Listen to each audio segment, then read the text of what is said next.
America, there's a saying, time is money. You ever heard that? Time is money. And it comes because America is a capitalist country.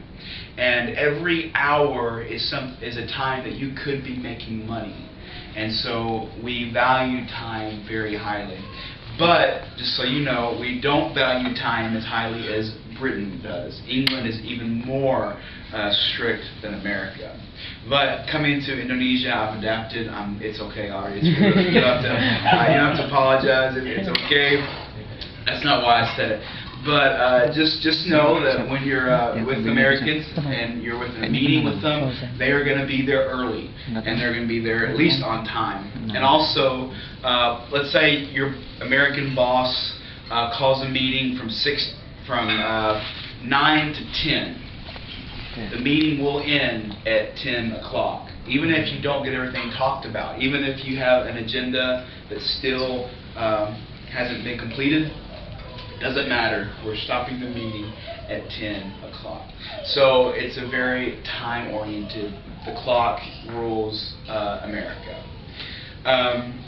Let's see. Another thing about Indonesians. Indonesians are collectivist culture. They value family. And this is a great thing about Indonesian culture. All the things I'm talking about tonight are neither good nor bad. They're just what they are. They're just culture. Indonesians are very family-oriented, which means they really care about the family. They care about the group. It's not so much about the individual achieving the goal as it is the team achieving the goal. And sometimes Indonesians will, to keep everyone at the same pace, they might not do as hard of work just so everybody is the same level. America is not like that. America is an individualistic society. From a very young age, our parents teach us to be independent from everybody. Most Americans get a job when they're 14, 15, or 16 years old. Even though their family can still is able to pay for them, the parents want to instill in their children independence and a good work ethic. And so it's very much about the individual, not about the group, which can be a good thing, it can be a bad thing. It comes, again, from our economy, a capitalist country, and it's all about you are going to pull yourself up out of, Americans love the stories of a man who was in poverty, he was in the slums, but he pulled himself up and he becomes a billionaire. That's like, we love those stories because Americans value a hard work ethic, individualistic thing. And so because of that, family isn't as important in American culture. If a man has the choice of working, you know what overtime means? Working overtime, getting paid a little bit more money, or the choice of going home, spend time with his wife and children, he's going to choose to work overtime.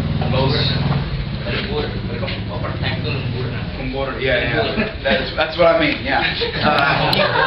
He will choose to work that. So he will choose to sacrifice time with his family for overtime because he wants to make more money for his family so his family can have a better life. So in Americans' mindset, it's all about the individual and it's all about the money.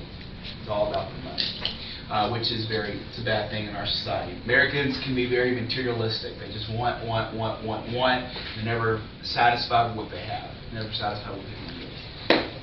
Okay, and so let me go over a little bit of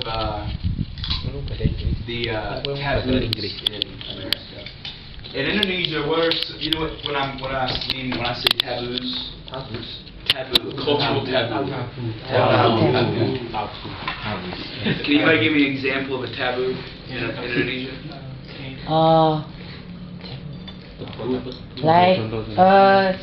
Say talk about sex in talk about sex in public. That's cultural taboo. The big one that I've noticed, shaking with the left hand. It's bad, very bad. Very bad. And you say I'm the all other then you don't say Mas, like Bapak. Bapak. Bapak, Ibu, yeah, that's cultural You taboo. just say Yeah. my name. Is that. Yeah, exactly. Those are cultural taboos. Just so you know, if you ever go to America, don't be surprised if they hand you something with their left hand. Americans don't view the left hand like most cultures do. The left hand is just a hand, and we shake people's hand with our left hand. We hand stuff with our left hand. We don't even think about it. It was funny. I was talking to an Indonesian, and he asked. He didn't know that wasn't like. He thought that everybody only shook with their left hand. And he was so surprised. And then I asked him. I said, "Well, what do you do in Indonesia if you're left-handed? You know, doesn't that make it really hard to do things? You know, you got to think, oh, right." So in America, that's not a taboo. It is a taboo, though, in America. We don't have very many, but the one big taboo is to ask a female how much she weighs or how old she is. Yes. You don't do it, okay? You don't do it. Yeah, you'll save yourself a lot of heartache, I guess. Yeah, so don't do that. And then some other taboos. Like I said, we really don't have that many. I guess being late would be considered a cultural taboo because you're disrespecting their time. Is how they would. You're disrespecting me by being late, not you, Audrey. Okay? You're disrespecting me by being late. Is how they would look at it. But other than that, that's really how it is. So let me go over a little bit of the life cycle. You know, from birth to adolescence to teenager to death. I know in Indonesia, selamatan, yeah, is a big deal during the life cycles. So during the big times, there are big transitions. There's always this big celebration. Yeah. In America, we really don't do that.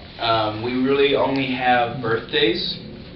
I know in Indonesia, on the 11th birthday, the son is circumcised. Yeah, right. On like the 11th birthday, he becomes a man. He circumcised. Oh yeah, yeah. Am I good? Yeah. Yeah. Don't make me say what circumcision is. I don't want to talk about it. But in America, that's not a thing. Our children are circumcised right after they're born. That's not considered a life phase. But when a child turns 16, usually that child, if their family is wealthy, the child gets his first car. That's kind of like you're becoming an adult. You know, you're getting your own wheels. There again, though, it comes because America is so